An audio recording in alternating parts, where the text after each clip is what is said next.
When we're talking pubic symphysis dysfunction, SPD, pubic symphysis pain, we're talking about pain right through this front disc. So the thing we want to avoid above and beyond anything else is shearing force. We want to keep everything as neutral as possible. So we're going to go straight to the ball.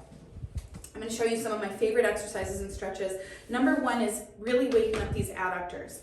So what you can do is get in here with two fists, slowly, securely activate by pushing into those fists. If it's painful, don't do it.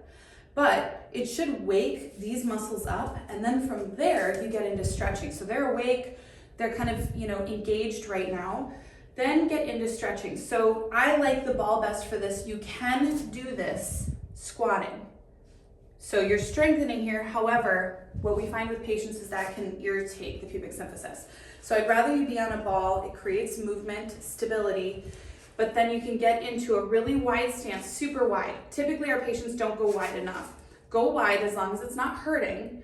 And then what you do is lean away from the side that you're stretching. So I'm stretching my right side right through here, but I'm pushing toward that left side. That's going to really stretch out this tissue right in here. This tissue is very directly attached and related to your pubic symphysis. Another thing you can do is use a baking roller at home or a stick.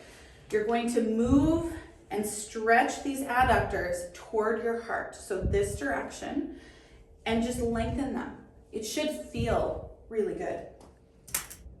After you've stretched a lot of this tissue in here, what you can do is work on pelvic mobility. So side to side, front to back, figure eights. As long as it feels really nice, spend a lot of time doing that. Creating fluid movement through your pelvis is going to be huge for taking some of that pressure and tension off of those surrounding ligaments.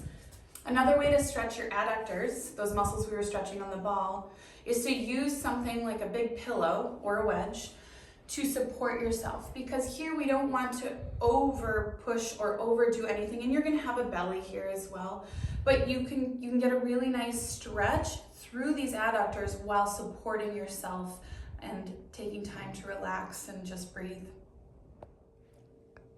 Another good movement, in addition to stretching these inside muscles, is to stretch these outside muscles, because again, they're all part of that pelvic complex. So one of my favorite things to do while you're pregnant, so that you're not overdoing anything with your abdomen, is to use the wall and a styrofoam roller. So I typically start it right about here, and then you can squat into it, or you can just lean into it. Get some of those trigger points and work into that side muscle. If it serves you more to put it up higher, you can do that. There is no rule book with this one. You can kind of move to where you're feeling the tension. You could even move it up into this pelvic region as well, and that'll benefit your pubic symphysis and your pelvic girdle.